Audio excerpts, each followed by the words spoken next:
So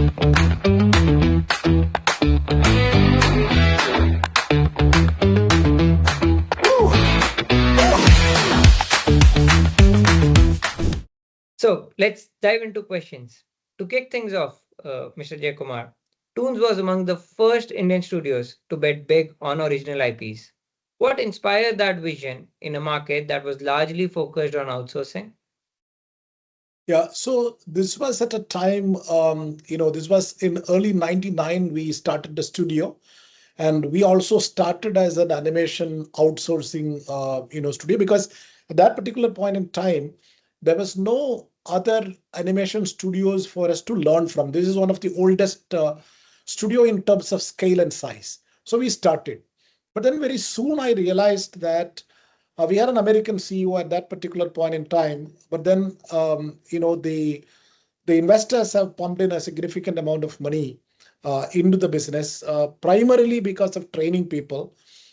Then I realized that if we just do service work, very narrow margin, kind of a business, you will not actually create any value within the business. That is the reason, that is primarily the business reason why we turned into the original IP. But then the problem is that none of the Western counterparts at that particular point in time is willing to listen to an Indian company who is ready to do an IP, because Right. nobody really created an animation IP until then. So we thought the best way is actually look at a local IP so that we are not answerable to a Western company. So we identified one folklore from South India called Tanali Raman. And then we went to Cartoon Network. Those days, Cartoon Network was only airing Western content, American Right. content in dubbed it into Hindi language. And I talked to them. They were not very open in terms of kind of sharing the financials for the work, because animation is expensive. But they were very open to kind of partner with us and release the show, Yeah. which Yeah. actually Yeah. did very significantly very well. This was totally acknowledged by the viewers. And it not only that is the first animated television series in India, Ananay. Mr. Jayakumar, it will also be interesting to understand what challenges did you face in those early days, and how did these projects definitely define the Toon's identity? Yeah, I think the first and foremost challenge was the talent itself. When we really Yeah. started the studio, there was no talent at all. Luckily we have got international clients from day one. We have Cartoon Network from Hong Kong and a couple of other, Canadian companies, US companies. So what we have done is, thanks to our investors, backers, and they understood, and because they are also from, they basically built world-class companies, so they understood that in order to really build a sustainable long-term company is basically to build it on quality, right? Yeah. Yeah. So what they have allowed us to do is to, I mean, at one point in time around 99 to 2002, if you come to the Toon studio, it will be a truly international studio. We had around 75 to 100 international talent working at the studio. People from Philippines, people from Korea, people from America, Australia, all parts of the world where animation is a mature business, they were here. So, and that costed us like a bomb. I mean, initial 2, 3 years, we probably spent around 20, $25 million on just for training. But Yeah. Yeah. I thought it was a great, when I reflect back today, about our success and about our name and all that. And I think it is primarily because of our investment in talent, because that initial investment. What is interesting is that some of the challenges even today remain the same as they Correct. were 25 years back. Correct. But Correct. I think we're at a inflection point right now, and it's an exciting journey from now on Yes. for the entire industry. So, and that brings me to my next question, which is, if you fast forward to today, Toons has some of the exciting IPs like New Gen Yes. Nanobot, Heroes, Hungry Pets, CID Squad. What makes these projects stand out for you? So I think, what we basically looking at all these, kind of properties today is, the current market, content market is a bit, it's challenging, I would say, for various reasons. We all know that, the TV is declining. There is a very significant, kind of a trend in, rising of AWOD, um, and the AI and other, kind of new age tools are kind of disrupting the industry. So we are actually in a very interesting time. So the most important part of any IP we wanted to invest, and most of these IPs, we have a equity stake, and we look at multiple revenue streams. That's Yeah. one area where because if it is simply a content creation, then we will not be interested in investing in that particular IP. But if that IP can be extended to other revenue streams, like licensing, merchandising, games, and other, publishing, and those kinds of activities, that is the primary, trigger for our investment in intellectual property. And then we also look at, highly recognized brands. For example, we work with Marvel. We did Wolverine and X-Men with them. And that was easy for us to sell because it's completely widely known among people, highly successful. So we always look at either it needed to be a very highly branded property. Second one, we also look at creators. Currently we are working with a creator like Keith Chapman. He's probably one of the biggest creator in kids entertainment today. Yep. He created Bob the Builder, he created Paw Patrol, and those kind of properties. So we work with very high profile creators from various parts of the world. I mean, if you look at it also, so while global studios, they're focusing on creating their own big IPs, Yes, Indian studios are still mostly working on international projects.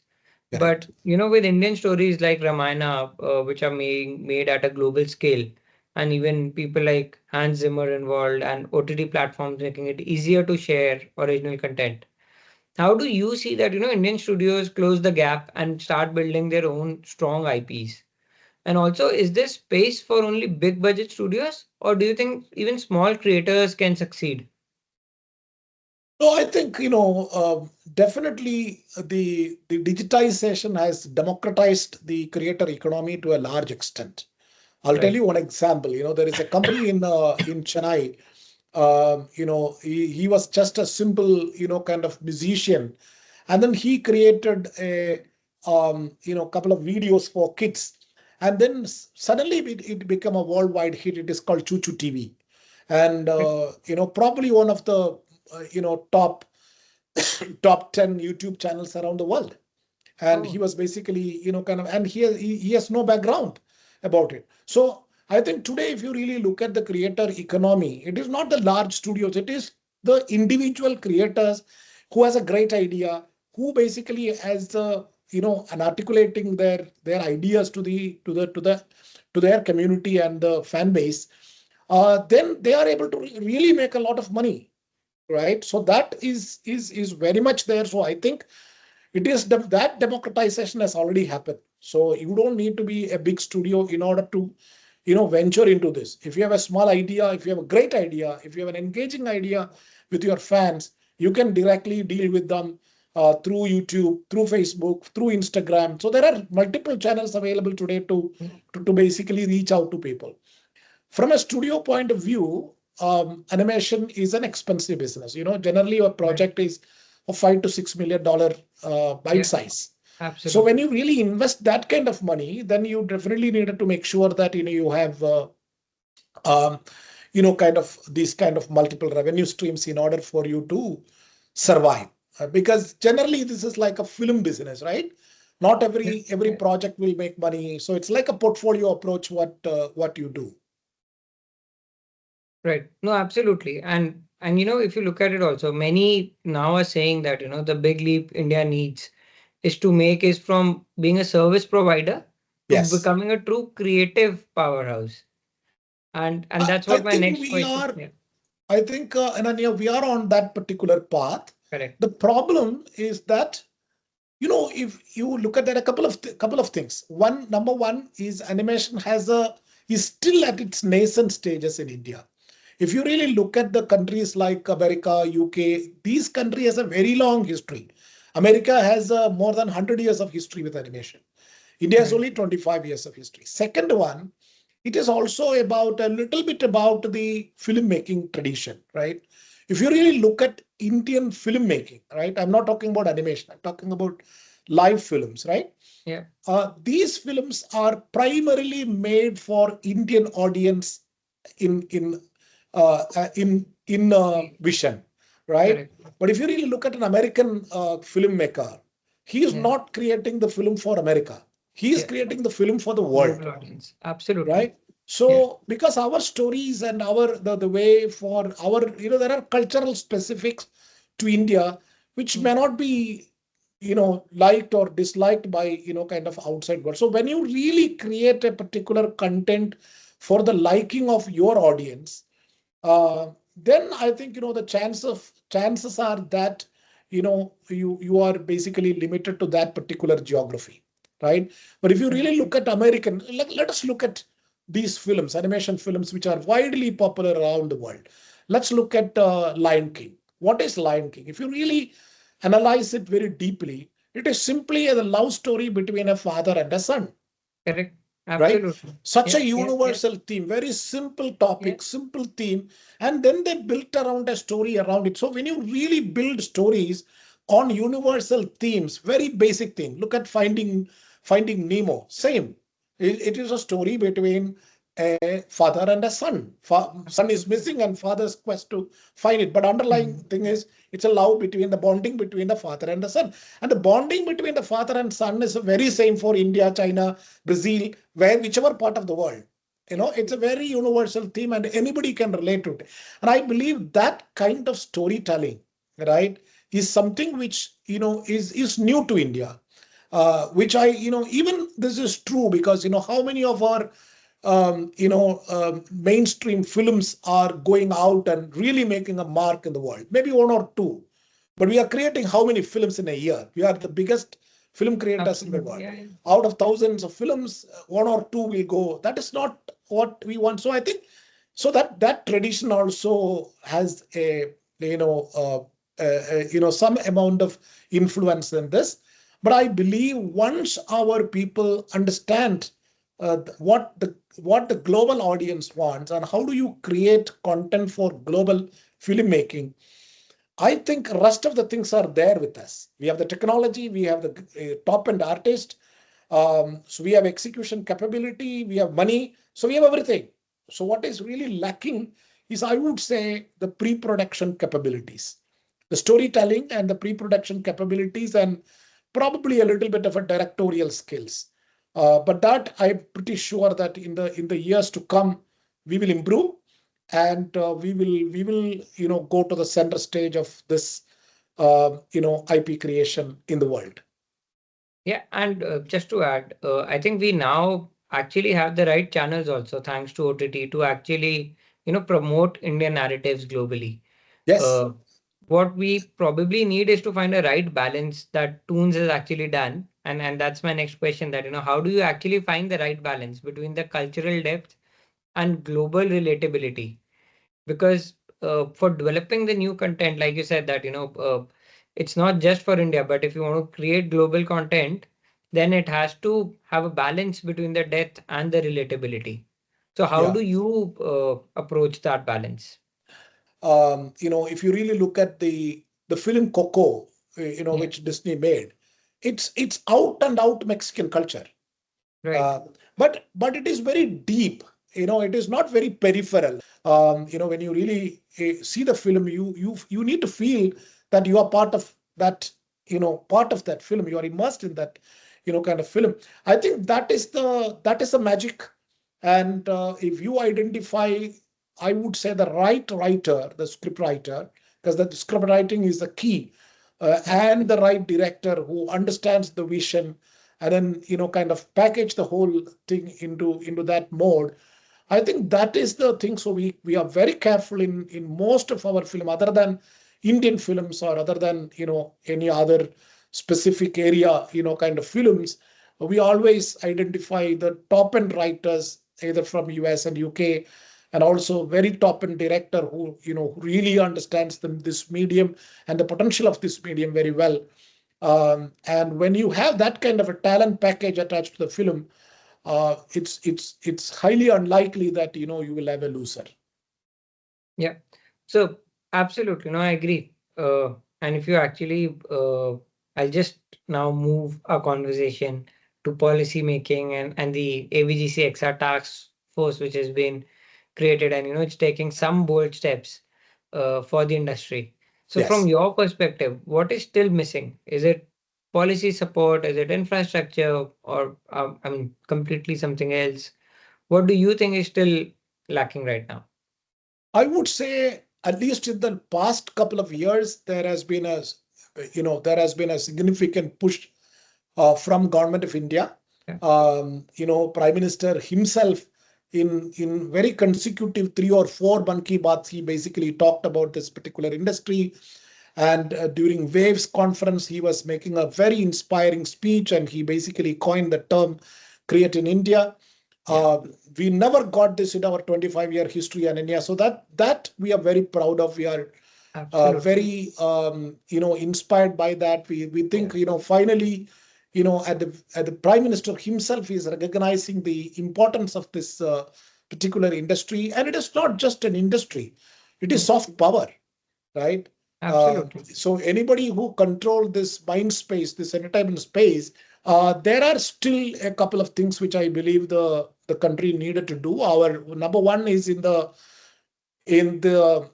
subsidies and that kind of sides. I think that probably needed to be expanded the scope to gaming and those kind of activities, so that the entire AVGC segment is covered. And we also wanted to make sure that there is consistency in this policy. These policies cannot be, withdrawn after 2-3 years. Because if you really look at any country which has made significant progress in this sector, like Canada or Korea or Ireland, for example, if we have an office in Ireland, for the last 30 years have this policy, and they basically provide 40% subsidy to all of their creators. And Canada the same. So all of these countries made significant progress by consistency in policy. Absolutely. So the policy what we have kind of come up with is great. So we wanted to really make sure that that is there for long term, to make sure that the country is able to grab the benefit of it. In US in 2020, the YouTube revenues for all the kids content creators have nosedived. We ourselves used to get 2-3 crore per month just from YouTube revenue. That has nosedived to 20 lakhs, 25 lakhs. So 90% of the revenue has evaporated in one day, simply because of a policy change. And we are understanding that the current the Protection Act, or Protection of Data Act, basically what it is suggesting is that you cannot basically have targeted ads for kids, right? So once implemented, this will create a huge problem for us. Right. So that means that we understand the intent of it, that the kids are not, used for targeted marketing, but from a content creation, kind of point of view, this would be a humongous problem for the industry, right? So I think, our policy makers needed to really look at both sides and figure out what is good for the country, what is good for the industry, what is good for the society, and needed to come up with these kind of things, rather than just come up with knee-jerk stuff which basically killed the industries, especially kids broadcasting also is under tremendous stress because of various kind of reasons. So I think these are all steps we needed to kind of take. One major another thing is that also, Ananya, which policymakers also need to look at, is making capital available for creators to invest in IP. If I do an IP, I basically penalized. I need to pay 12% of GST and I have no benefits. Right. So these are kinds of anomalies which we needed to correct in order to take this to the next level. But I think we are very happy that the government is looking at this sector very closely, And I'm pretty sure that on a going forward basis, they will recognize these anomalies and then they will correct it and move forward. Toonz has been heavily investing in training, and I'm aware that there are initiatives like the Toonz Academy, Yes. wherein you've always looked at skilling. But what's your approach to preparing the next generation, especially with new technologies like you mentioned, such as AI, XR, virtual production entering the mix? How are you looking to prepare the next generation? No, this is very much part of our initial strategy itself. At that particular point in time, it was more of a necessity because when there is a real gap between supply and demand in an industry which is highly growing, Right. then you need to be prepared and you need to really make sure that there is otherwise you get into talent issues. And especially during the initial days, this was a major problem, right? I mean, Yeah. when the problem was that only Toonz has trained talent, and when studios started mushrooming in other parts of the country, the Yeah. only place where they can poach from is from Toonz. Correct. Right. So the way, so what we have decided is, okay, we needed to now train people, not just enough for our own, but we needed to basically train enough people The so that entire the industry. excess supply Yeah. can be given to the industry, right? So we Absolutely. started the academy in 2002. Yeah. And so far, I think we probably trained around 20,000 people. And I must say that around 96% is our placement track record. So if I basically go to any studio in India today, there are ex-Toonz people or Toonz Academy people are working there. And Yes. I mean, we at Grant Thornton, we actually are of the belief that, there has to be a collaboration between the industry, academia, and the Absolutely. government. It's Yes. not just the government's job to make sure, or the industry's job to make sure that, the sector grows as a whole. And that's where I think what do you think is critical to build a future-ready workforce for the AVGC sector? No, I think it is, as you rightly mentioned, I think the academia and the industry needed to come together to create courses which are industry led. And most importantly, again, like you mentioned, the AI and machine learning and all these new age tools are going to disrupt this industry. And I believe within the 6 months to 1 year, the entire production process of visual effects and animation pipeline are all going to change. So but at the same time, we still needed to train these people in fundamentals. And then they needed to really understand that, they needed to be adapted to these new age technologies to really grab new opportunities. My belief is that, Ananya, animation has significant applications in many sectors, not only just in the entertainment sector, but non-entertainment sector as well.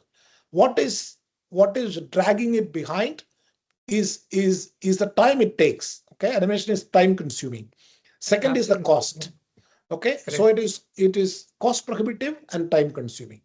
And I believe what AI is going to bring to this industry is it is going to take away those two hurdles away from animation. It's going to bring the cost down. It is going to bring the time, kind of down. Yeah. The moment that happens, this will have a significant impact on education industry, healthcare industry, defense, simulation, and many other sectors.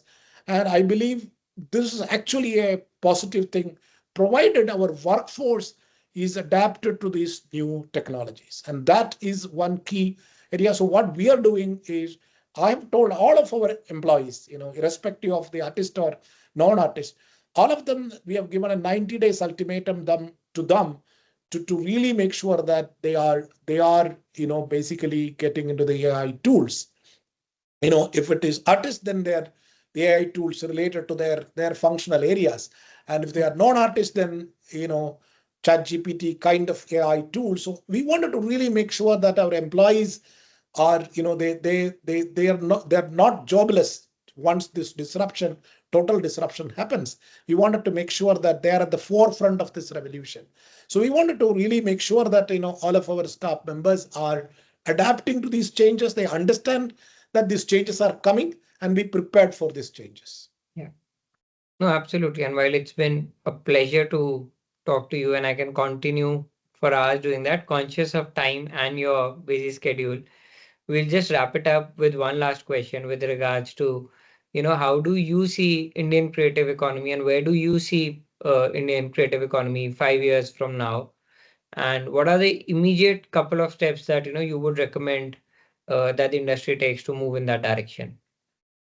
No, I think you know I think India's moment in the global creative economy is now. So let us seize it. And I mentioned animation and AVGC XR are not just industries; they are vehicles for culture, commerce, and youth empowerment. What Okay. we really required is a aligned vision across government, industry, academia, and creators to unlock the full potential. And once you do Yeah. that, Yeah. I believe that I mean, we will achieve what the prime minister wanted to achieve. In another 10-20 years, we become $100 billion industry in the AVGC side. No, perfect. Thank you. It was a pleasure talking to you. It was a really insightful conversation. I'm sure all our listeners would actually enjoy understanding where the AVGC sector is moving and how long have the journey for Toonz Media has been. We'll be happy as Grant Thornton to support you wherever support is required. Uh, and it was, yeah, Yeah, Ananya, thank you so much for giving me this opportunity, and thank you so much. definitely let us connect, uh, offline. Otherwise, I definitely wanted to, talk to you further and how we can collaborate as well. Thank you so much. For sure. Thank you.